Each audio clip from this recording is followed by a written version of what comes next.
Hello guys, so in today's video we're going to be talking about this 20-gallon beta sorority tank with some tetras in it. I'm going to be planting it in today's video. I'm also just going to be talking about the saltwater tank and the stuff in it. And last but definitely not least, I'm going to be adding some stuff into the frog tank. By stuff, I mean some fake plants and vines.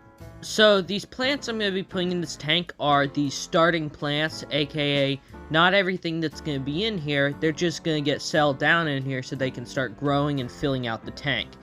I'm also going to probably rework the rocks at the bottom here in about a week or two, and I'm also going to fix up the log and that giant piece of bark I have in the tank, as I don't like the way it looks currently. I have 4 female betas in this beta sorority tank, and they're all doing really well. I got them around 3 days ago, and one of them's a crown tail, one of them is a Dumbo ear, or whatever it's called, and then the other 2 are just regular old vine tail females. These are the 2 vine tail females. They're really pretty. One of them is a blue, purple, red, and the other one is just red and white. The first plants I add to set up are all easy to take care of and all that fun stuff, and grow like weeds. That's why I have so much extra hornwort to put into this tank. So as you can see, I have a good bit of that. I also have some water wisteria, and then I have a lot of duckweed at the top, which should hopefully make everyone else happy, and like I said, we'll slowly fill out the tank after about a month or so.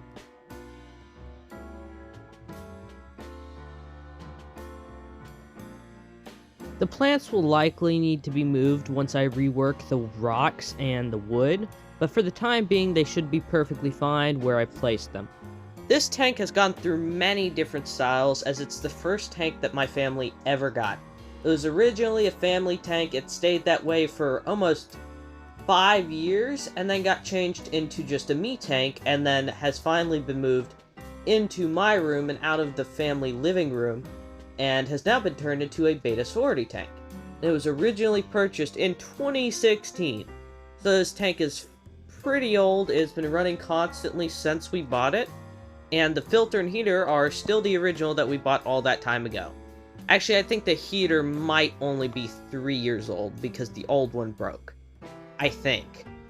Now, usually when people first get into fish keeping, they don't start off with a bunch of plants and live stuff and all kinds of cool stuff. They usually start off with pink gravel and a bunch of fake plants.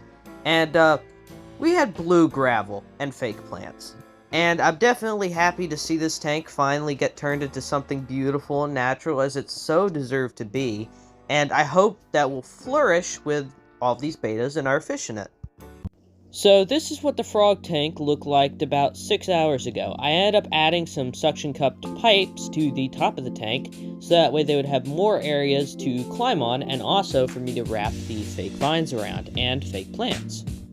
For some people, my tank might look absolutely revolting, but to these frogs, they don't really seem to care about this being plastic instead of wood, and they actually seem to quite enjoy it, and I see them basking out and all that fun stuff during the night and during the day. Here's the brand of fake vines, and here's the brand of fake leaves I got. Okay, now without wasting too much of your time, I'm gonna go ahead and start putting this stuff in their tank.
Here's everything done and ready to go.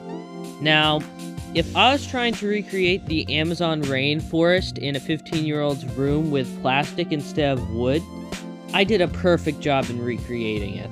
But jokes aside, this should work perfectly for the frogs, as it gives them plenty of spaces to hide and jump around and overall just have a blast. They also have a much colder side, a much more humid side, they are water dish, and all kinds of other stuff. So hopefully this should work perfectly for them as a suitable home. Now, the key word is it should work perfectly.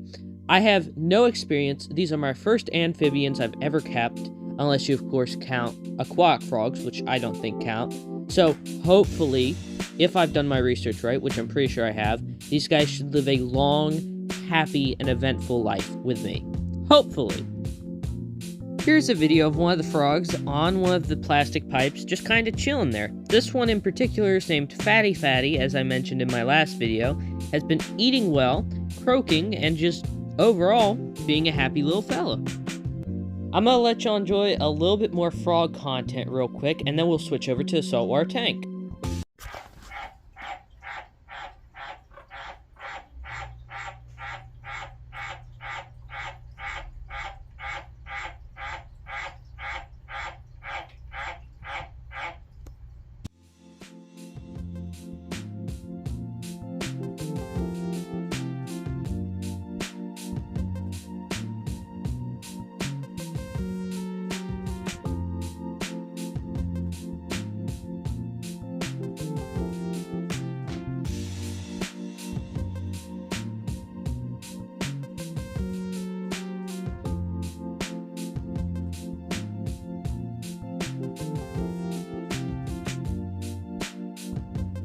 When these frogs eat, they actually use their eyes to push their food down their throat. That's why whenever they eat, they squint when they're swallowing. They're actually using the backs of their eyes to push their food down their throat, which is pretty cool and unique.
This next clip is both funny and makes me pretty sad for the poor little guy.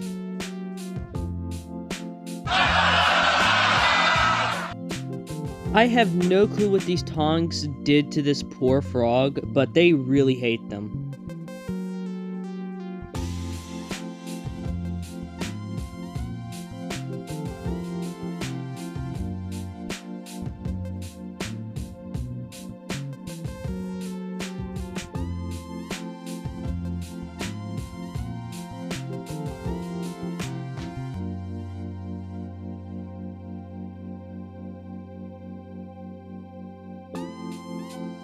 After seeing those last clips, I think my frogs need to go to anger management classes and to aiming school. Anyways though, you can see the frogs are using them just as intended. Here he was about 30 seconds before the next clip, and here he is now. He moved to the top branch, and they're using them just as intended. And you can also see the smaller frog that I named Mr. Slim in the back, also on one of the fake vines. Okay, I talked more than I intended to about the frogs, but anyways, onto the saltwater tank. So everything is doing really good in this tank. Everything is flourishing and thriving. The clownfish have bonded with the pulsing xenia, which is really cool. Just like an enemy, even though it doesn't sting and is completely harmless, and it is nowhere near related to being an enemy. I forget what the name of the other coral is, but as you can see in this video, it's thrown off a bunch of new babies. Last time I counted, there were 7 of them. The big pulsing xenia has also thrown off around 3 bigger babies, and then around 4 or 5 smaller ones that are only 1 or 2 heads of the pulsing xenia, which is really small.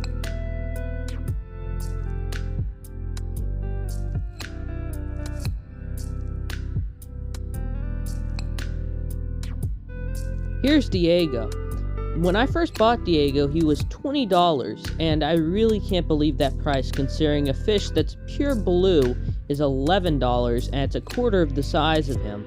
I mean, honestly, how could this fish be so cheap? Look how beautiful he is. I mean, I guess when you see him in the store and their colors are faded and they're all gray, it's not that pretty and it's not worth much, but I mean, honestly, just look at his natural beauty. Can't believe he was so cheap, and also, he has a great personality. Here's one of the smallest hermit crabs in the tank. He's been climbing up the glass all day, and it's quite hilarious to watch him do it. He's just trying to find some bigger patches of algae that's easier to eat, I assume. There's all the extra shells I have for my crabs, along with the babies. And you can see that this tank is cycled very well by all of the different species of algae, and the coral doing so well, and everything everywhere is just doing really well. Here's one of the prettier hermit crabs crossing the gap. Quite funny.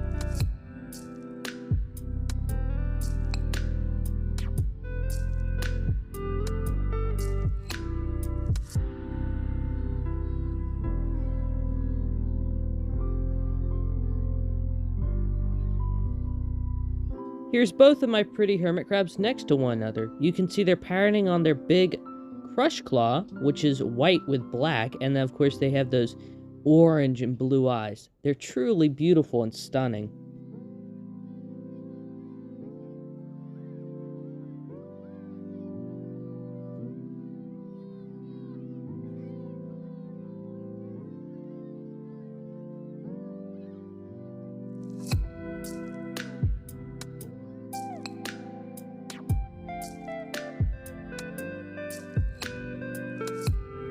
When I originally set this tank up, I planned to have 5 fish in it, and I've only ended up getting 3. I had 4, one was too aggressive, and I removed him, and ended up with 3, and I decided instead of trying to put more fish in this tank, I would just leave it.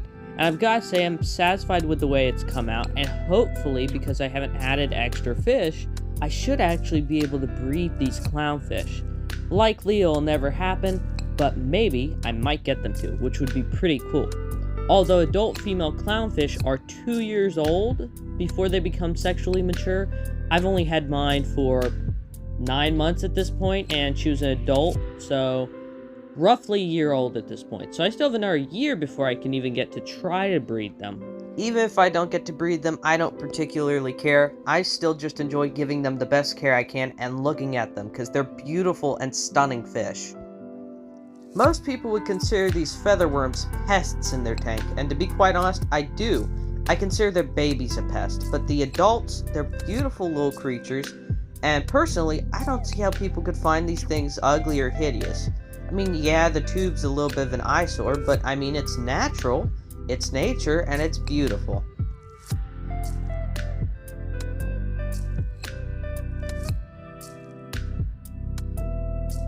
I forget what the name of this coral is, but this is one of the babies of it. As you can see, it's grown quite big. There's around 3 heads on it now, and it seems to be doing really well, and it's fending for itself. These clownfish are very much so camera hogs, and whenever I start filming, they will swim over and get in the camera's way, which is pretty funny.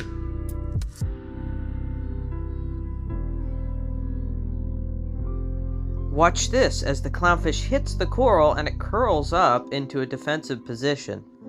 And eventually it'll release and it'll open back up again.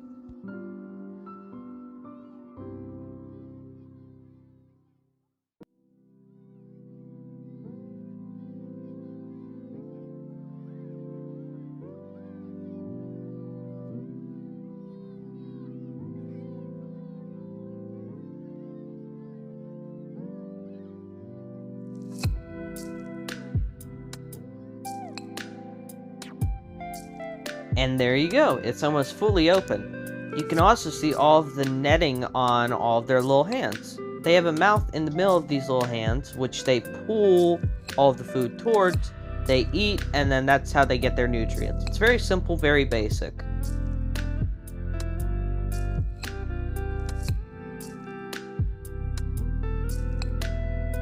Pulsing Xenia has something very similar, where they have a mouth in the middle, and then they have all of those little arms with, like, netting on them, and they pull it towards the mouth, they eat it, and then that's how they get their nutrients to grow.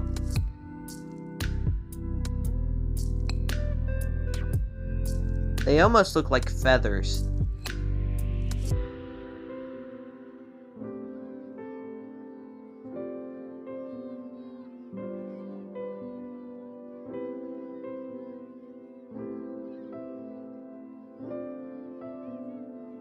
Some people consider Pulsing Xenia a pest in their tanks, just like the featherworm, because once it's in there, it's never out of there. And that's just because it's so easy to grow. That's also why I picked it as one of my first corals, is because it's really easy to grow. But it's also a beautiful coral, as almost every coral is. So really, you can't complain. I hope you guys enjoyed today's video, and if you did, don't forget to like and subscribe. Also, go check out my TikTok and Instagram for high quality footage and photos. See ya!